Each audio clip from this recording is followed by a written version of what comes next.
This episode is brought to you by Vital Farms. Isn't it bullshit to have to question where your food comes from? At Vital Farms, you can trace your pasture-raised eggs all the way back to the source, the pasture. On the side of each pasture-raised carton of eggs, you'll find the name of the farm where your eggs were laid. And when you look the farm up on their website, you'll get a peek at all the sunshine, fresh air, and open space the hens enjoy. Learn more and find out where to buy them at vitalfarms.com. Vital Farms, keeping it bullshit-free. This episode is brought to you by Kia's first 3-row all-electric SUV, the Kia EV9, with available all-wheel drive and seating for up to 7 adults, with a 0 to 60 speed that thrills you 1 minute and available reclining lounge seats that unwind you the next. Visit kia.com/EV9 to learn more. Ask your Kia dealer for availability. No system, no matter how advanced, can compensate for all driver error and or driving conditions. Always drive safely.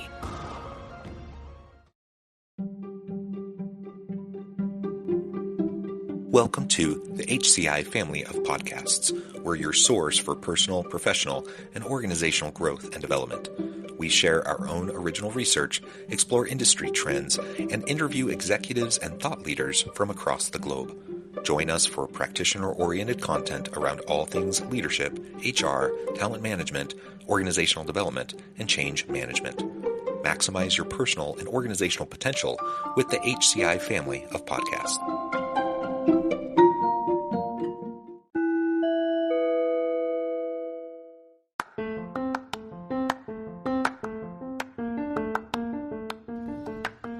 Welcome to the podcast. In this podcast episode, I talk with Ben Lytle about Futurists versus Potentialists.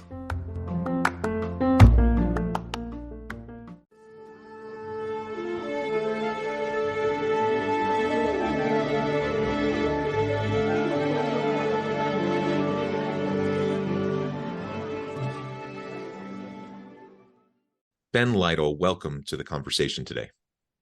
Thank you, John. Happy to be here. Yeah, it is a pleasure to be with you. You're joining us from the Phoenix area. I'm south of Salt Lake City in Utah. And today we're going to be talking about futurists versus potentialists.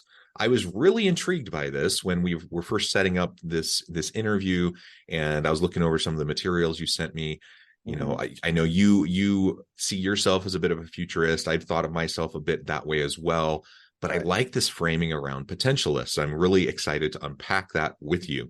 As we get started, I wanted to share Ben's bio with everybody. Ben Lytle is a self-made serial entrepreneur or CEO known for being ahead of the curve, creating something out of nothing, adjusting and thriving during change. He now is a thought leader on the future. He launched 5 successful companies, 2 listings on the New York Stock Exchange, his best-known success being Anthem with a current market value of more than $100 billion. He is a healthcare policy expert who served on state and presidential healthcare commissions and a governance leader with extensive public company experience. And I could share way more than that, Ben, but I'm going to pause there. Anything you would like to share with the audience by way of your background or personal context before we dive on in? No, I think that I'm very much a family man. I have a large family, 3 adult children, 8 grandchildren. I'm very close to them, and I've traveled the world, a bit of a lifelong student, and I'm excited to talk about what I think can be a fabulous future. But the more we prepare ourselves to do it, the better it'll be. All right. Well, let's start with the whole notion of futurists. There's a lot of people who are self-proclaimed futurists. I kind of see myself, at least in part, as a bit of a futurist. Right. How would you define that? What does that mean to you? And then we can contrast that with this idea of potentialists. Yeah. Well, I think the when I think of futurists, I'll just mention 2 or 3 names, 2 contemporary and one who's was one of the real early fabulous futurists, I believe. Just to give a context, so in today's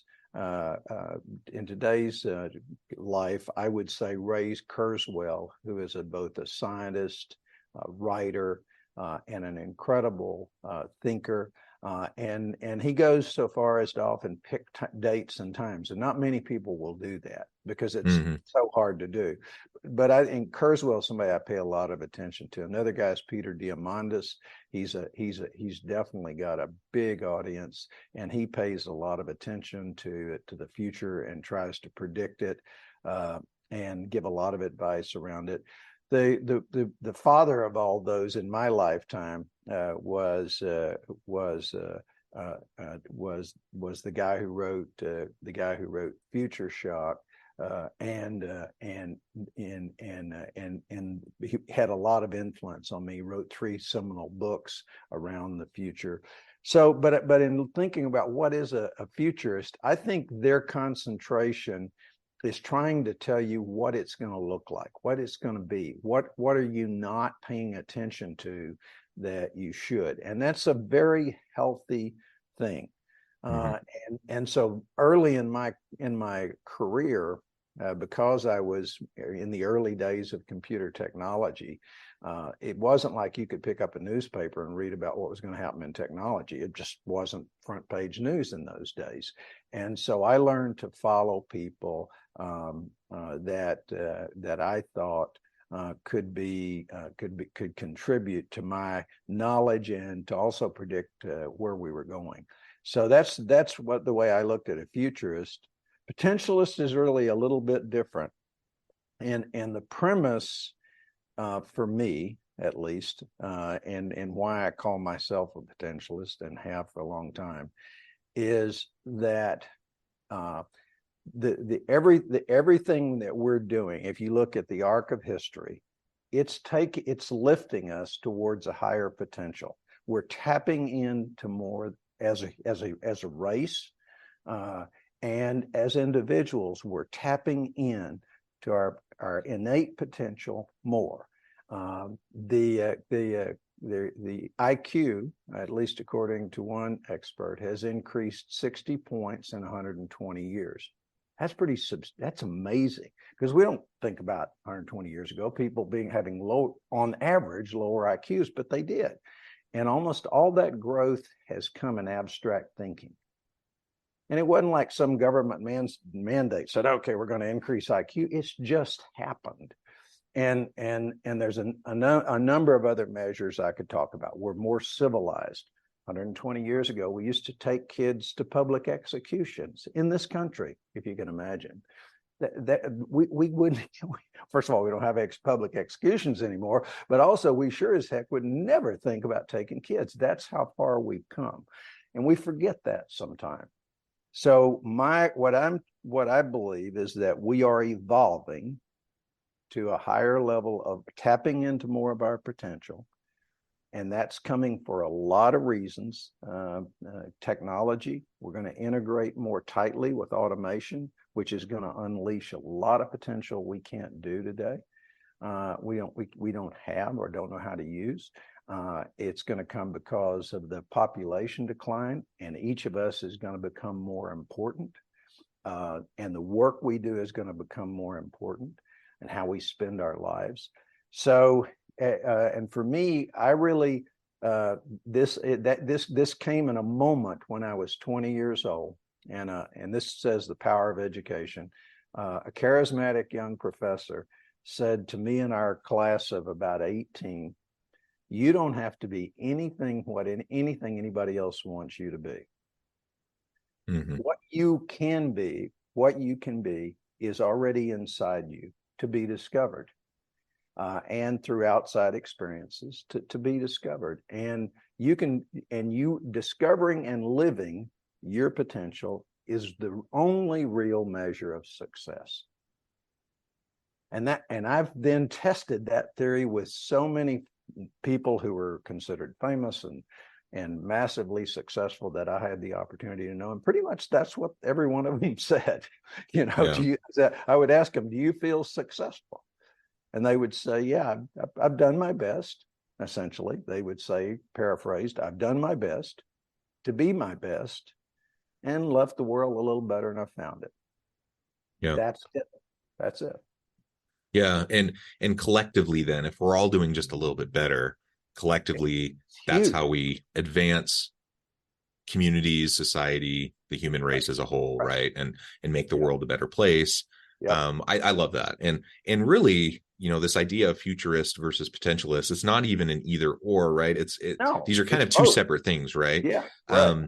And I love, as you were describing futurists, it's absolutely essential that we pay attention to trends and try to map out what things could look like Right. moving forward. That doesn't Right. mean we have a crystal ball. I can't, perfectly predict anything. No.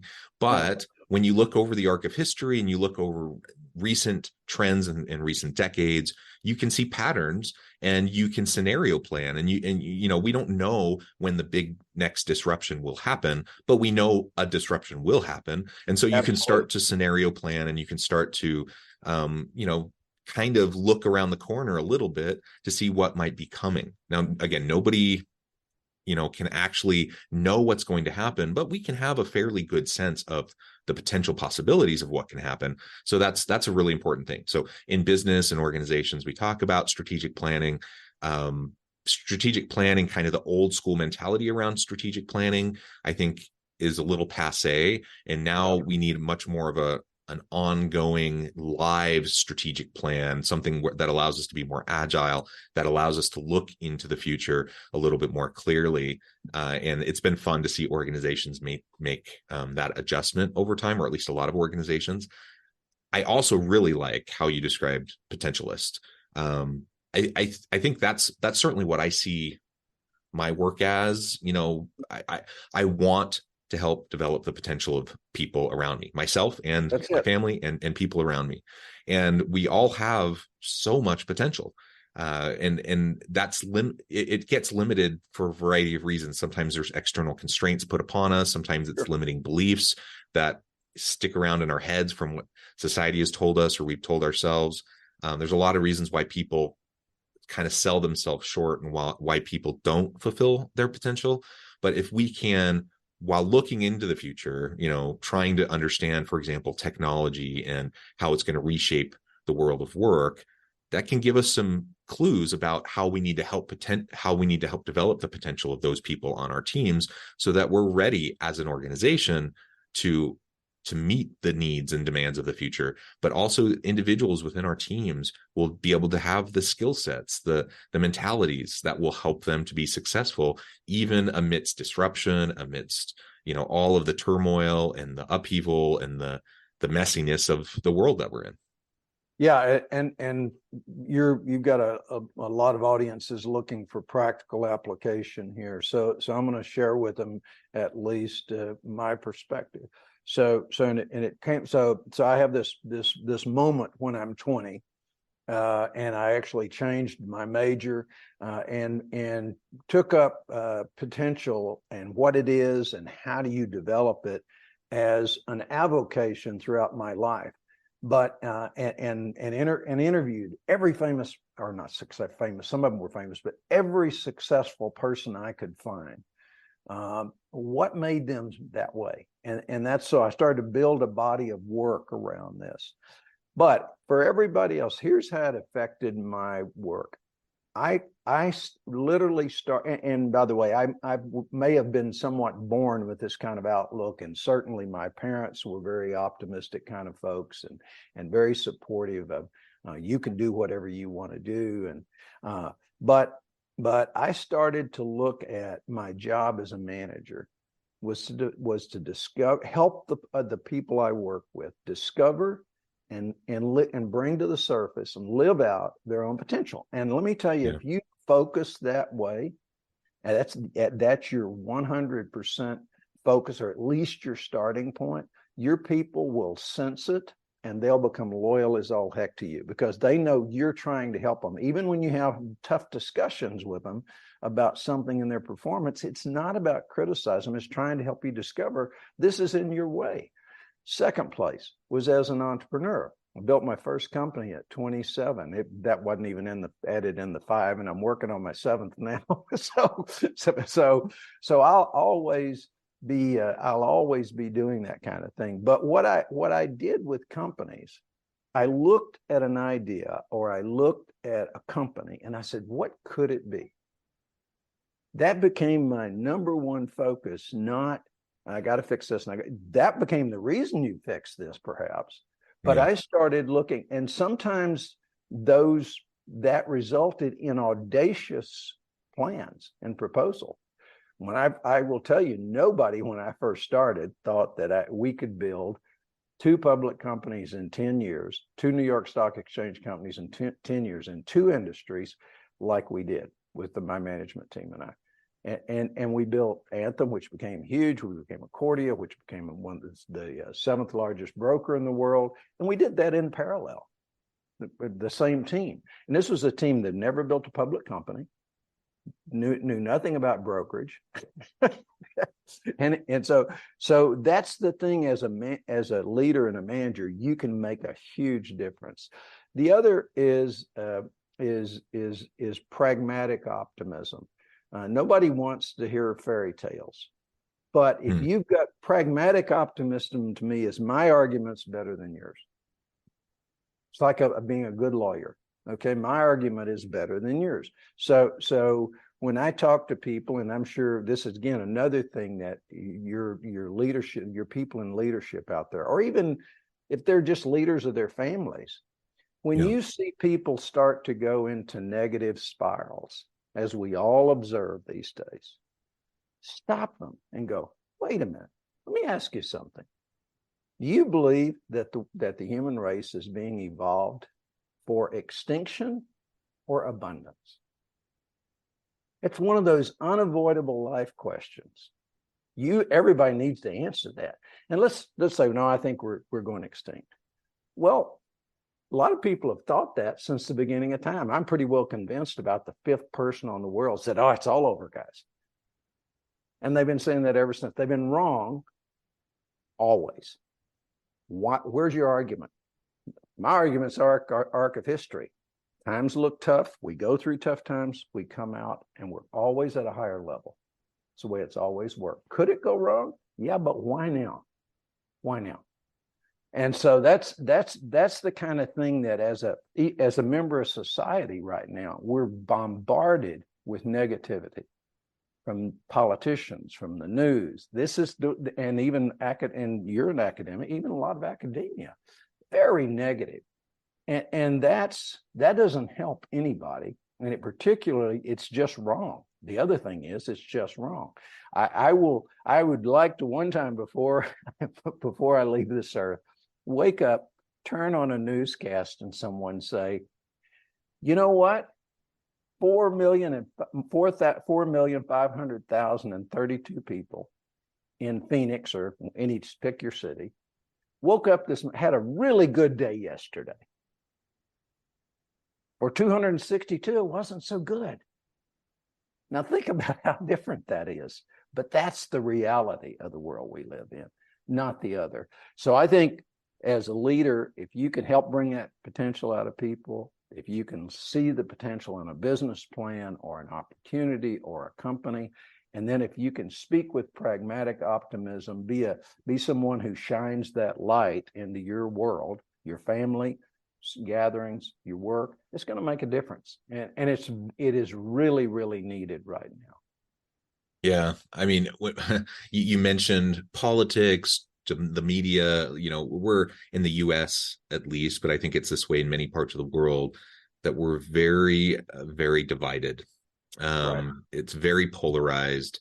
Right. There's a lot of social upheaval. And then you have other parts of the world. You have the conflict in the Ukraine. You have the conflict in the Middle East right now. I mean, there are definitely challenges. And nobody's suggesting that we put our heads in the sand and just pretend like everything's roses and peaches, but it's recognizing the real challenges, but also understanding how they fit contextually into the broader arc of history, as you've mentioned. Right. So, I have all sorts of concerns about the world. I have all sorts of concerns about a variety of things. But I also then get to choose, what am I going to focus on? Am I going to focus on being overwhelmed by the things that are not the way, I wish they were different? Or am I going to pragmatically, try to put a plan in place and move forward to make a difference and to try to improve the things that I feel are not where I want them to be, whether that's in my personal life, at work, at home, or whatever the case may be. and just having that, again, not a head in the sand, Pollyanna-ish kind of unrealistic optimism, but just like an optimism founded in history, like founded in the fact that collectively we are better off today than we were a generation ago. Oh, absolutely. Certainly 100 years ago, 200 years ago. And so are there things I'm worried about, concerned about? Absolutely. If we zoom in on just the workplace, are there things in organizations that are toxic? Are there leaders that are toxic? Are there unhealthy organizations? Are there organizations that exploit their people and exploit the environment and their consumers? Sure, there are. But collectively, like, I think I'm glad I live today and not 50 years ago. Right. I'm glad I work in the organizations of today and not the organizations of 50 plus years ago, because collectively it's just way better for people. You're right. And Jonathan, you bring a point that's critical. And I'm going to make a link here between the potentialist mindset and working towards your potential, and something that is absolutely crucial, and I think will become the focus of education, will become the focus of the way we look at people in the future, and that's wisdom. So if you look at one of the things that defines wisdom is the ability to keep things into perspective, to take a broader perspective rather than something narrow. And exactly as you said, we have gone through periods of division and coming back together throughout history. And each time that division, that polarization led to something better. Take an example. In the 17th century religious wars, people in Europe were suddenly friends, neighbors who had spent their entire lives around each other, were attacking each other and physically, and there was a lot of bloodshed, and it got into politics and in battles between kings. It was a horrible period of time, but it led to the Enlightenment, and the Enlightenment rejecting being controlled by that defining our lives. And if you look at if you went back to the bubonic plague, shortage of people for the first time in history, but people's lives improved as a result. The workers, the people there, everyday people had greater demands. They refused to be serfs anymore, and it led to the Renaissance. It was a contributor to the Renaissance. So these are archetypes of history that have occurred over and over and over again. So a wise person interjects that and says, yeah, we're polarized, but it's taking us someplace, and it may get worse before it gets better, but ultimately it is how something gets birthed in civilizations. And it's going on throughout the world. So it pretty well tells us this is not a U.S. issue or an EU issue or a China issue. This is the world going through a period of time. And there's an answer for that. Now, we don't have time to talk about it today, but it's laid in Dr. Alvin Toffler, who wrote Future Shock and two other great books. He said, when we accelerate change faster than people can comprehend it, and more importantly, faster than institutions can adapt, we're going to have this kind of disruption. And he predicted, he called that 50 years ago, and it's absolutely right. But for each of us, here's what we can do. We can work towards our potential. And what is our potential? Our potential is the ability to look beyond our instincts and our emotions and our fears and our biases, particularly in the moment of decisions, because they will cause you to make unwise decisions, and work towards and that's something we can each do. When we're confronted with an issue, we can pause, think a little broader, don't respond immediately, and then try to give a response that speaks to people of wisdom and that something is going to be better. Yeah, very well said. And if we apply this now, I mean, we've been talking in general terms about Right. societies as a whole, which I think is an important perspective. We've talked a little bit about how this applies into organizations and the teams, but Right. let's zoom in and focus in on that Okay. for just a few minutes. Sure. If I'm a leader, I could be middle management all the way on up to executive level. It doesn't really matter. We choose a unit, and I'm a leader and I have people that report to me. I have a team of people. I like how you described earlier that, you saw your role as a leader, like your number one job was to develop the people around you and to help them fulfill their potential. I agree with that. I think that's the number one thing Absolutely. leaders should be doing. Yep. It's not the number one thing that most leaders are doing. Most leaders get caught up in the just day-to-day grind. They're putting out fires. Right. Maybe their ego is in the way. Like, there's a whole bunch of reasons why leaders don't focus on developing the potential of the people around them. But I agree, like that should be our number one thing.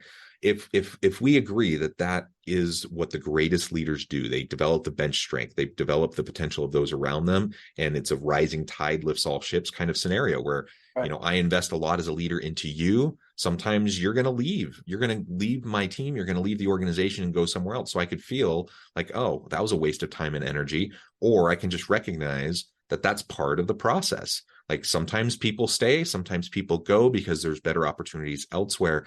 But I recognize the necessity of investing into and pouring into my people so that they feel valued, so that they feel like they have an opportunity to grow and develop into their potential. And more often than not, when you develop people that way, they're going to be happier, they're going to be more engaged, they're going to be more productive, more innovative. And you will have some people leave, but you'll have more people who are loyal to you and committed and are going to really put their whole heart into the work that they do. Well, and here's the thing, an easy walking around way to think about it. Think about the great leaders throughout history. I happen to be a Churchill fan, but you could add in battle George Patton, you could add George Washington, John Kennedy. They called us to our better selves, always. Now think about that as not only a leadership tool and not in big terms, but in very precise terms. One of the things I learned to say to my subordinates, even at high executive levels, when I was running 40 or 50,000 folks, my executives, they'd bring me something and I'd go, do you think this is your best work? It's a very interesting question. When my kids would come to me with, whether it was their grades or something, I'd go, is this your best work? And that wasn't meant to sound, what do you think? And almost invariably they'll go, well, maybe not my best. Well, how would you improve it? What would you do different? I just ask questions. Yeah. And they always produced something more serious, something better. It was very rare, but sometimes they would say, no, I believe this is my best work. And you can use different terms, but the idea is calling people to be their best, to reach inside and pull their better self to the surface. And that actually has powerful stuff in psychology as well. You're essentially tapping into that inner person inside you that does want to be better and does want to do better. And so it's a really powerful and pragmatic way to lead and coach that I find. And so, my books and my speeches around my book are trying to call us to our better self, because it's coming in magnitudes and it's going to get easier because we're going to have the power of automation to help us get there. Yeah, well said, Ben. This has been a really fun conversation. I know at the time I'm going to need to let you go here in a minute, but before we wrap things up for today, I just wanted to give you a chance to share with the audience how they can connect with you, find out more about your work, where they can find your books, and then give us a final word on the topic for today. Okay, great. This is the book that's out there right now is called The Potentialist: Your Life in the New Reality of the Next 30 Years. And I think you'll find it an interesting and useful read. I'm in the process of writing the second book, which I'll release next year, which is called Potentialists 2, The Pursuit of Wisdom. And then the third book will come out 2 years later, probably 2026. And that'll be how do high potential people blow it? How does that happen? And that's called Predator and Prey. So that's the three books. You can find me at potentialistfuture.com. That's my website. I'm also active on LinkedIn and on in Facebook, and love to connect with people. I give a lot of speeches, a lot of webinars, but that's the purpose. I'm trying to do what I can to get us to reach inside our best selves, because we're going to have a great opportunity to lift humanity and ourselves in the next 30 years. Ben, thank you so much. It's been a pleasure. I encourage the audience to reach out, get connected, find out more about what Ben can do for you. Check out the books. And as always, I hope everyone can stay healthy and safe, that you can find meaning and purpose at work each and every day, and that you can all have a great week.